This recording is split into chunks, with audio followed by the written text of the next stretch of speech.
Good morning students. So in this video we will learn question number 3 of exercise 1.4. Question number 3 में क्या करना है? The following real numbers have decimal expansion as given below. Decimal expansion real numbers लोग का दिया हुआ है हम लोग को, ठीक है? 3 questions है. In each case decide whether they are rational or not. मतलब ये जो हम लोग को decimal expansion दिया है इसको देख के हम लोग को पता करना है that कि ये जो क्या है rational है कि नहीं है, ठीक है? If they are rational, अगर rational होता है and of the form p by q, obviously अगर rational number है तो p by q form में होगा, है कि नहीं? What can you say about the prime factors of q? तो q का factors क्या होगा, ठीक है, वो बताना है. तो फर्स्ट क्वेश्चन को देखो. फर्स्ट क्वेश्चन में हम लोग को पहले क्या चेक करना है कि ये रैशनल है कि नहीं है. तो रैशनल होने से हम लोग का क्या कंडीशन था? डेसिमल एक्सपांशन क्या होता है रैशनल के लिए? टर्मिनेटिंग या फिर नॉन टर्मिनेटिंग रिपीटिंग होता है, ठीक है. तो फर्स्ट देखो क्या ये टर्मिनेटिंग है? यस, टर्मिनेटिंग है ना. 9 के बाद तो ख़त्म हो जा रहा है कि नहीं? तो ये क्या है? यस. Question number 1 yes. ये इससे पहले since the decimal expansion is terminating,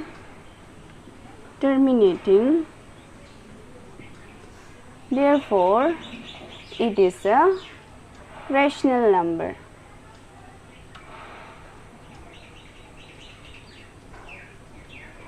Which is of the form, कौन सा फॉर्म में होगा? p by q not equal to 0, ठीक है. अगर ये रेशनल नंबर है तो हम लोग फिर इसका क्या निकालना है? q का फैक्टर क्या होगा वो बताना है, ठीक है. तो q का फैक्टर निकालना है. चलो लेट p by q जो रेशनल नंबर है जो क्या है इसका बराबर है 4, 3, 1, 2, 3, 4, 5, 6, 7, 8, 9, ठीक है. तो अभी हम लोग जब हम लोग के पास 1.2 होता है ना, डेसिमल को हटाना है. डेट मीन हम लोग क्या करते हैं? 10 ऊपर भी इंटू करते हैं, नीचे भी 10 इंटू करते हैं, है कि नहीं? तब मिलता है कितना? 1.2 इंटू 10 कितना आ जाता है? 12/10, राइट. मतलब एक डिजिट है डेसिमल से पहले, दैट मीन हम लोग एक के साथ इंटू करेगा, 10 से इंटू करेगा. अगर ऐसा नंबर होता है दैट मीन डेसिमल को हटाना है तो कितना करेगा? 2 डिजिट है, दैट मीन 100 से इंटू करेगा, राइट. तो ये कंसेप्ट को हम लोग, ये नॉलेज को हम लोग इसमें यूज़ करेगा, ठीक है. तो अगर डेसिमल को हटाना है, ठीक है, तो कितना है? 1, 2, 3, 4, 5, 6, 7, 8, 9 इंटू कितना है इसमें? देखो डिजिट्स कितना है डेसिमल से पहले? 1, 2, 3, 4, 5, 6, 7, 8, 9, that mean 10 to the power 9, ठीक है. अगर इधर में इंटू कर रहा है दैट मीन नीचे भी करना पड़ेगा. इसके नीचे तो कुछ नहीं है, दैट मीन क्या है? 1 इंटू 10 to the power 9, ठीक है. तो अगर इसके साथ में इंटू हो जाता है तो क्या हो जाएगा? डेसिमल हट जाएगा. 6, 7, 8, 9 divided by 10 to the power 9, ठीक है. तो फैक्टर निकालना है हमको 10 का. 10 का क्या क्या होता है? बस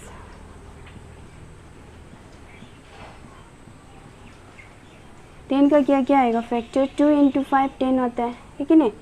तो क्या हो जाएगा? इसका पावर में क्या है? 9. यही कंसेप्ट यूज़ किया है. देखो जो हम लोग 2 to the power m into a to the power m into b to the power m, तब क्या करता था? a इंटू b इसका पावर m ये करता था, राइट. तो अब ये कौन सा फॉर्म में हम लोग का? ये फॉर्म में, इंटू करके वाला फॉर्म में, राइट. तो इस अभी ये वाला फॉर्म को लिख रहे हैं हम लोग, ठीक है. मतलब प्राइम जो नंबर होगा, प्राइम फैक्टर जितना होगा इसका 10 to the power 9 का, दैट विल बी 2 और 5 भी होगा, ठीक है. तो इसी को अगर हम लोग अभी लिखते हैं ये फॉर्म में तो कितना आ जाएगा? 4, 3, 1, 2, 3, 4, 5, 6, 7, 8, 9 divided by 2 to the power 9 into 5 to the power 9, ठीक है. तो q का फैक्टर सब क्या होगा? 2 और 5 भी होगा, है कि नहीं? 2 का पावर क्या है? 9 है, मतलब 2 9 टाइम्स है और 5 9 टाइम्स है, लेकिन फैक्टर बोलने से बस 2 और 5 भी है, ठीक है. तो इसमें लिखना therefore the factor of q is 2 and 5 only, और दूसरा फैक्टर तो नहीं आएगा, है कि नहीं। तो ऐसे करके आप लोग को इसको निकालना है, ठीक है। Let's see the next question, that is question number 2। 2 में फर्स्ट चेक करो रैशनल नंबर्स होने के लिए टर्मिनेटिंग या फिर नॉन टर्मिनेटिंग रिपीटिंग होना चाहिए। तो फर्स्ट देखो क्या ये टर्मिनेट हो रहा है, नहीं, 3 2 मतलब जा रहा है और आगे जा रहा है, ठीक है, ख़त्म नहीं हो रहा है, दैट मीन नॉन टर्मिनेटिंग है। तो नॉन टर्मिनेटिंग है तो क्या होना चाहिए हम लोग का, नॉन टर्मिनेटिंग रिपीटिंग होना चाहिए। क्या ये रिपीटिंग है, रिपीट हो रहा है नंबर, देखो डेसिमल के बाद 1 2 0, इसके बाद फिर क्या आ रहा है 1 2 0 0 आ रहा है ना, फिर चलो 1 2 0 0 0 0 आ रहा है, रिपीट नहीं हो रहा है, कोई एक पैटर्न में होना चाहिए। अगर ये चीज़ ऐसा होता 1 2 0 फिर 1 2 0 फिर 1 2 0, तब ये रिपीट बोल सकते हैं हम लोग, ठीक है।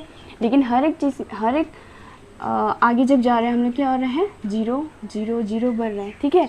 तो ये क्या हो रहा है, टर्मिनेट्स भी नहीं हो रहा है और रिपीट भी नहीं हो रहा है, दैट मीन ये तो रैशनल नंबर से नहीं है, ठीक है। तो 2 का ला को ऐसे लिखना, since the decimal expansion is non-terminating, non-repeating,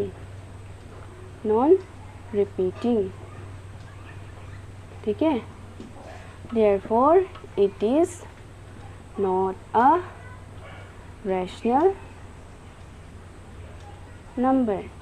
तो अगर ये रैशनल नंबर नहीं है that mean we don't need to find the denominator q कैसा होगा, ठीक है। तो अभी नेक्स्ट थर्ड को देखो, फिर से चेक करो क्या ये टर्मिनेटिंग है, टर्मिनेटिंग नहीं है, क्या है, बार का मतलब क्या समझा रहा है, ये नंबर वापस रिपीट हो रहा है, ठीक है। 1 2 3 4 5 6 7 8 9, देन अगेन 1 2 3 4 5 6 7 8 9 ऐसे जा रहा है, फिर 1 2 3 4 5 6 7 8 9 ऐसा आ रहा है, ठीक है। ये बार का मतलब क्या हो रहा है, रिपीट हो रहा है, मतलब ये सीक्वेंस में, ठीक है। तो दैट मीन क्या है हम लोग का, नॉन टर्मिनेटिंग है, ख़त्म तो नहीं हो रहा है बट रिपीट हो रहा है, ठीक है। तो ये क्या लिखेगा हम लोग, since the the decimal expansion is, decimal expansion is non-terminating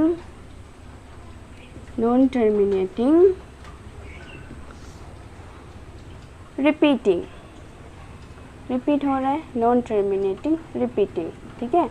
therefore it is a rational number of the form, कौन सा फॉर्म में है, p by q, q not equal to 0, ठीक है। तो चलो क्या है, लेट p बाई क्यू जो रैशनल नंबर है इक्वल टू 4 3.1 2 3 4 5 6 7 8 9 डिवाइडेड बाय, अब देखो डेसिमल के बाद में कितना डिजिट है हम लोग का, यहाँ में 9 डिजिट है, लेकिन और भी तो 9 डिजिट आएगा, राइट, फिर और भी 9 डिजिट आएगा, तो क्या हम लोग ये चीज़ को लिख सकेगा, कितना होगा, नहीं लिख पाएगा ना। तो हम लोग कौन सा कंसेप्ट यूज़ करेगा, यहाँ पे देखो फैक्टर ऑफ क्यू निकालना है कि नहीं। हम लोग क्या पढ़ा था, अगर टर्मिनेटिंग होता है, राइट, टर्मिनेटिंग होगा कब, 2 to the power m into 5 to the power n, ये फॉर्म में होने से, कौन जो, डिनोमिनेटर जो, ठीक है। और नॉन टर्मिनेटिंग रिपीटिंग होगा कब, जब ये not equal to 2 to the power m into 5 to the power n में, ठीक है। तो हम लोग का क्या आ रहा है इसमें, नॉन टर्मिनेटिंग रिपीटिंग आ रहा है, दैट मीन्स q जो क्या होगा 2 to the power m into 5 to the power n का फॉर्म में नहीं आएगा, ठीक है। और कुछ अलग टर्म भी आ सकते हैं, मतलब 2 भी हो सकता है, फैक्टर 5 भी हो सकता है, या फिर और कुछ अलग भी होगा, ठीक है। तो इसलिए हम लोग क्यू का अलग को क्या लिखेगा,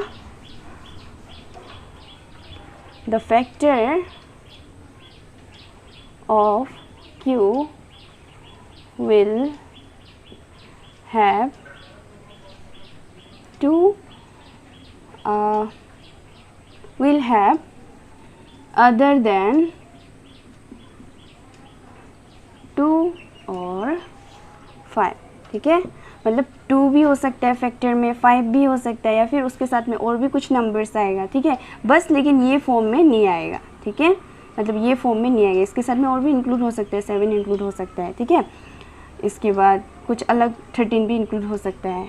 वो जो हम लोग किया है non terminating repeating question number 1 में, उसमें देखना हम लोग को अलग अलग मिल रहे हैं कि नहीं, तो ऐसा वाला फैक्टर भी आ सकता है, ठीक है। So we have completed the first chapter.